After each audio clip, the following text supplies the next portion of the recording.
खबर है remdesivir injection की, जिसको लेकर महाराष्ट्र की सियासत उबाल मारने लगी है। मुंबई पुलिस ने गुजरात से सटे दमन में स्थित एक फार्मा कंपनी के मालिक को अपने हिरासत में लिया, जिसके बाद बीजेपी आक्रामक हो गई। शनिवार को महाराष्ट्र के पूर्व मुख्यमंत्री देवेंद्र फडणवीस पहले मुंबई के विलेपार्ले पुलिस स्टेशन पहुंचे, जहां दमन से ब्रुक फार्मा कंपनी के मालिक को मुंबई पुलिस लेकर आई थी। लेकिन जब फडणवीस को यह पता चला कि कथित फार्मा कंपनी के मालिक को विलेपार्ले से बांद्रा कुर्ला कॉम्प्लेक्स यानी बीकेसी पुलिस स्टेशन ले जाया गया है, तो फडणवीस ने बीकेसी पुलिस स्टेशन का रुख किया। अपने टीवी स्क्रीन पर जो तस्वीरें आप देख रहे हैं, यह मुंबई के बीकेसी पुलिस स्टेशन के ठीक ऊपरी मंजिले की है, जहां बैठते हैं डिप्टी कमिश्नर ऑफ पुलिस। और यह मुंबई पुलिस के जोन 8 परिमंडल के अंतर्गत आता है। और यहां पर जब तस्वीरों में देख सकते हैं, additional commissioner of police Sandeep Karnik और लॉ एंड ऑर्डर के ज्वाइंट पुलिस कमिश्नर विश्वास नागरे पाटिल भी यहां पहुंचे थे। वहीं देवेंद्र फडणवीस के साथ विधान परिषद के विरोधी पक्ष नेता प्रवीण दरेकर और प्रसाद लाड मुख्य रूप से मौजूद थे। और इस दौरान खबर यह भी आई कि देवेंद्र फडणवीस की पुलिस कर्मियों के साथ नोकझोंक भी हुई। लेकिन वहां जब आईपीएस लेवल के अधिकारी पहुंचे तो उन्होंने किसी तरह मामले को सुलझाया। लेकिन जो आरोप लगाया है पूर्व मुख्यमंत्री देवेंद्र फडणवीस ने, वो भी दुर्भाग्यपूर्ण है। उन्होंने कहा कि एक मंत्री का ओएसडी दोपहर के समय फोन करके फार्मा कंपनी के मालिक से पूछता है कि आप विपक्ष के इशारे पर रेमडेसिविर इंजेक्शन कैसे दे सकते हैं। उसके बाद मुंबई पुलिस के 10 पुलिसकर्मी वहां पहुंचते हैं और कंपनी के मालिक को हिरासत में ले लेते हैं। यह दुर्भाग्यपूर्ण, गंभीर और चिंताजनक है, यह कहना देवेंद्र फडणवीस का है। देवेंद्र फडणवीस ने इसे गंदे स्तर की राजनीति करार देते हुए कहा कि जब केंद्रीय मंत्री ने खुद फार्मा कंपनी को महाराष्ट्र और गुजरात सरकार से अनुमति लेकर महाराष्ट्र राज्य को अधिक से अधिक रेमडेसिविर इंजेक्शन देने की बात कही, तो अचानक फार्मा कंपनी के संचालक को हिरासत में कैसे ले लिया गया। बहरहाल देर रात कथित फार्मा कंपनी के मालिक को पुलिस ने पूछताछ के बाद रिहा कर दिया। लेकिन भारतीय जनता पार्टी इस मामले को लेकर अभी भी आक्रामक है।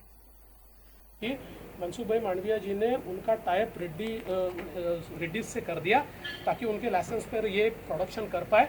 उसके बाद उनके पास जो कुछ प्रोडक्शन था, हमने उनको कहा कि आप तुरंत महाराष्ट्र के लिए हमको उसको दीजिए।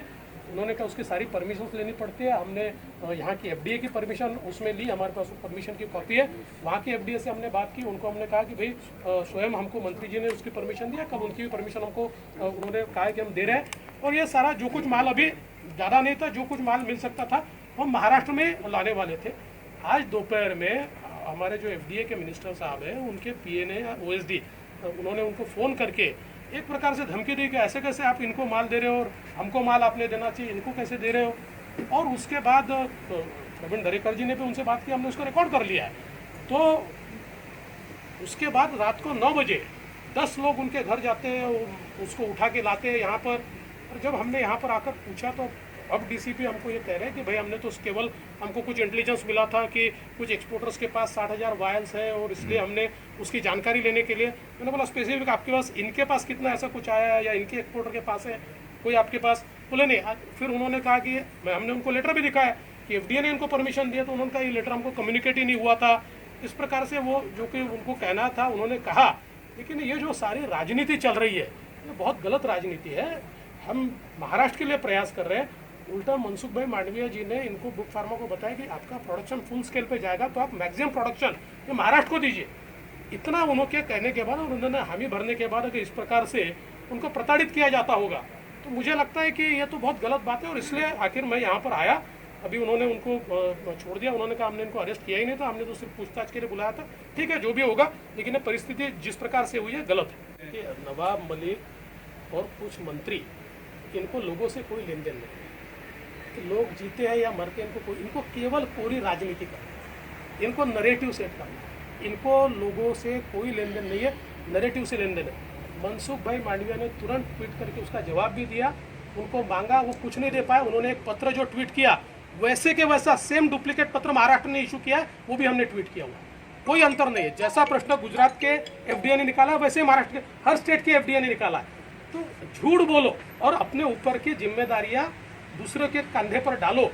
अभी समय ये है। जिस तरीके से मुंबई के बांद्रा कुर्ला कॉम्प्लेक्स यानी बीकेसी पुलिस स्टेशन में भारतीय जनता पार्टी की हलचल देर रात चलती रही, तो इसको लेकर कांग्रेस पार्टी के मुंबई प्रवक्ता सचिन सावंत ने महाराष्ट्र के पूर्व मुख्यमंत्री और महाराष्ट्र विधान परिषद के नेता विपक्ष प्रवीण दरेकर पर हमला बोला। उन्होंने कहा कि महाराष्ट्र के विपक्ष के नेता रात के समय पुलिस स्टेशन पहुंचते हैं और एक व्यवसायी के हित के लिए मुंबई पुलिस पर दबाव बनाते हैं। एका व्यावसायिकाचे हितसंबंध सांभाळण्याकरता दोन दोन विरोधी पक्षनेते देवेंद्र फडणवीसजी आणि प्रवीण दरेकरजी मध्यरात्रीच्या वेळी धावून जातात आणि मुंबई पोलिसांवरती दबाव आणण्याचा प्रयत्न करतात। निश्चितपणे आश्चर्यकारक आहे, कारण जनसामान्यांसाठी असं पाऊल त्यांनी उचललेलं ऐकिवात निश्चित नाही। दुसरीकडे या प्रकरणामध्ये मुंबई पोलिसांचा काय दोष आहे हा प्रश्न आम्ही विचारत आहोत। याचं कारण असं की त्यांच्याकडे इंटेलिजन्स होता की मोठ्या प्रमाणामध्ये रेमडेसिवीरचा साठा जो आहे या कंपनीच्या मुंबई परिसरातील निर्यातदारांकडे पडून आहे, जो कळवला गेला नाही तो दडवला गेलेला आहे।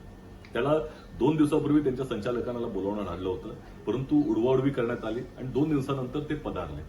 पेंडेमिकच्या परिस्थितीमध्ये मुंबई पोलिसांकडनं काय अधिक अपेक्षा असणार आहे की ज्या पद्धतीनं रेमडेसिवीरचा तुटवडा आपल्याला भासतो आहे, अनेक लोक मरत आहेत, अशा वेळेला मुंबई पोलिसांनी आपलं कर्तव्य पार पाडलं, परंतु हे भारतीय जनता पक्षाच्या नेत्यांना आवडलेलं नाही। ते बिथरले आणि रात्री धावून जाऊन मुंबई पोलिसांना जाब त्यांनी विचारला, हे आश्चर्यकारक आहे। एकंदरच ज्या पद्धतीनं डीसीपी मंजुनाथ सिंगे आणि त्यांच्या टीमनं तत्परतेनं आपलं कर्तव्य पार पाडण्याचा प्रयत्न केला, त्याबद्दल त्यांचं आम्ही अभिनंदन करत आहोत आणि भारतीय जनता पक्षाच्या नेत्यांचा जाहीर निषेध